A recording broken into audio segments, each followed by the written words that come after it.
지금 이 순간에도 우주 어딘가에서는 누군가 우리를 지켜보고 있을지 모릅니다. 아니, 어쩌면 이미 그들은 사라졌을 수도 있죠. 이 조개의 은하, 그 안에 담긴 무수히 많은 별들, 그리고 그 주변을 도는 행성들, 이 모든 것이 존재하는데 왜 우리는 아직까지 단 한 번도 외계의 문명의 흔적을 발견하지 못한 걸까요? 60년 넘게 귀를 기울여 왔지만 돌아온 건 오직 침묵뿐이었습니다. 이 섬뜩한 정적을 사람들은 위대한 침묵이라고 부르죠. 이 우주의 미스터리에 대해 오늘 자세히 이야기해 보겠습니다. 관측 가능한 우주에는 약 2조 개의 은하가 떠다니고 있습니다. 우리 은하수만 해도 1천억에서 4천억 개의 별을 품고 있고 어떤 초거대 은하들은 무려 100조 개의 별을 가지고 있거든요. 그리고 이 모든 별 주위에는 최소한 그만큼의 행성이 궤도를 돌고 있을 가능성이 높습니다. 숫자만 봐도 어지러울 정도인데 정작 우리가 발견한 외계 문명은 단 하나도 없다는 게 말이 되나요? 이게 바로 1950년대 물리학자 엘리코 페르미가 던진 질문입니다. 그들은 다 어디에 있는 거지? 페르미 역설의 시작이죠. 거리가 너무 멀어서 접촉이 불가능하다는 게 첫 번째 설명입니다. SF 영화에서 보는 것처럼 우주에서 실시간으로 대화하는 건 완전히 허구거든요. 빛은 초당 약 30만 킬로미터를 이동하지만 우주의 규모로 보면 거북이 걸음마와 다를 게 없습니다.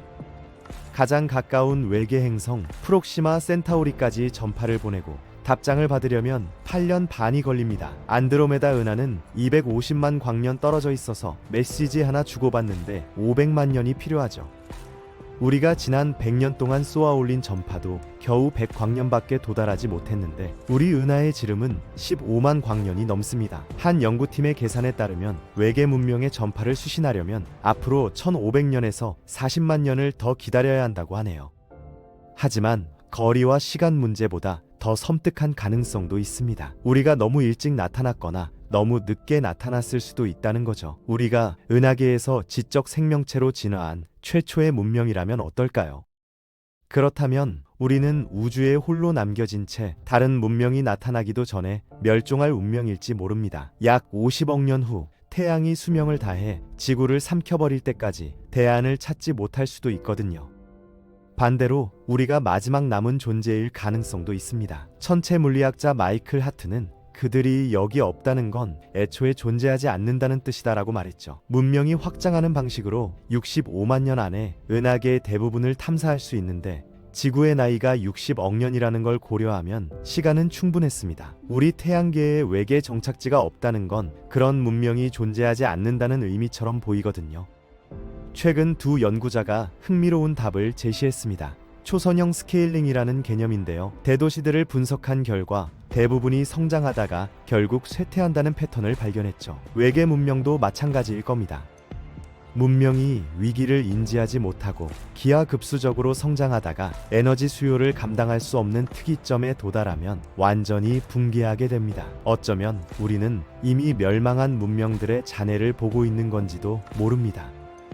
지구처럼 생명체가 살 수 있는 행성은 외계 방문자들에게 매력적인 목표물입니다. 어쩌면 이게 최근 UFO 목격 사례가 증가하는 이유일지도 모르죠. 지능을 가진 문명이 우리를 지켜보다가 접촉할 적절한 순간을 기다리고 있거나 아니면 그냥 관찰만 하고 있을 수도 있거든요. 1933년 콘스탄틴 치올코프스키는 외계 생명체가 우리보다 훨씬 발전했다면 우리와 소통하는데 동물과 소통하는 것만큼의 관심만 가질 거라고 했습니다. 이른바 동물원 가설이죠. 생각해보면 우리도 비슷하지 않나요? 우리는 개나 고양이처럼 마음이 가는 동물들과 함께 살아가지만 새나 개미 같은 곤충들에게는 특별한 관심을 갖지 않습니다. 땅 밑에 무수히 많은 개미굴이 있고 개미들이 열심히 살아가고 있지만 우리는 그저 우리만의 삶을 살아가죠.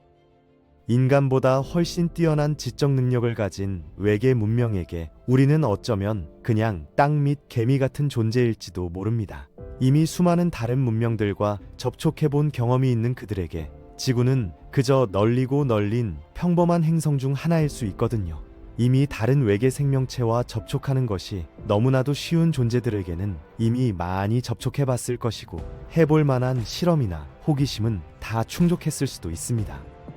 여기서 가장 소름 끼치는 가능성을 이야기해야겠습니다. 인공지능 말이죠. 제대로 제어하지 않으면 인공지능이 우리를 위협으로 인식하고 제거할지도 모릅니다. 더 나쁜 경우엔 우리를 노예로 만들 수도 있겠죠. 인공지능은 성간 여행의 장벽을 허물고 생물종의 제약 없이 훨씬 더 빠르게 식민지를 건설할 수 있거든요.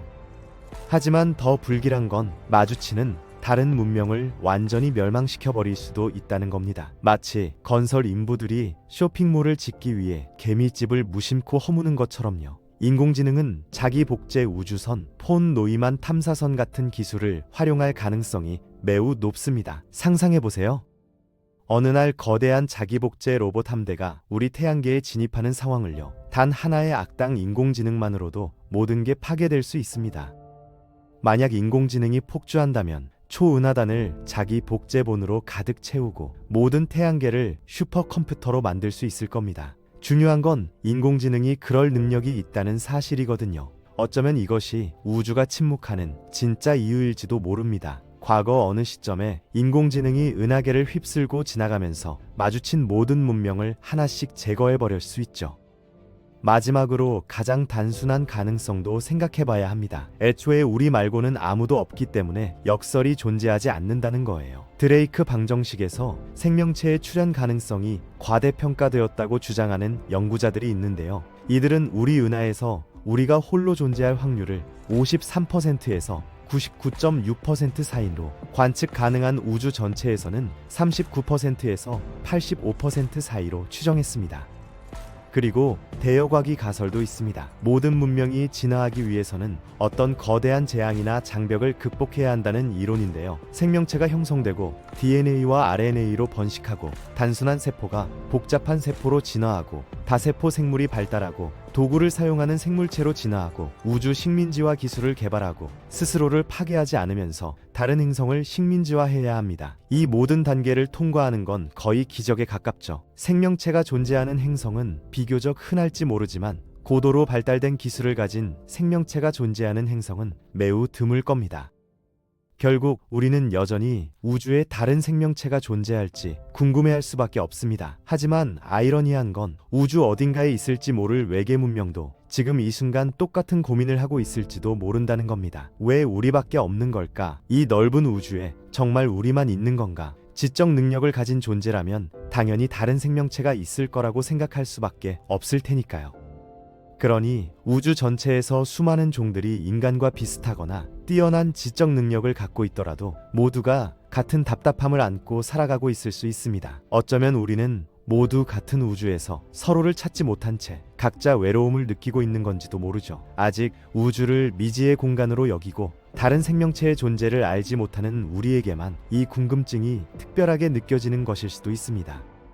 우리가 정말 홀로인 걸까요? 아니면 누군가 조용히 우리를 지켜보고 있는 걸까요? 이 질문들에 대한 답을 찾는 여정은 계속될 겁니다. 그리고 언젠가 우리가 진실을 마주하게 될 때 그 답은 우리가 상상했던 것과는 완전히 다를지도 모르죠.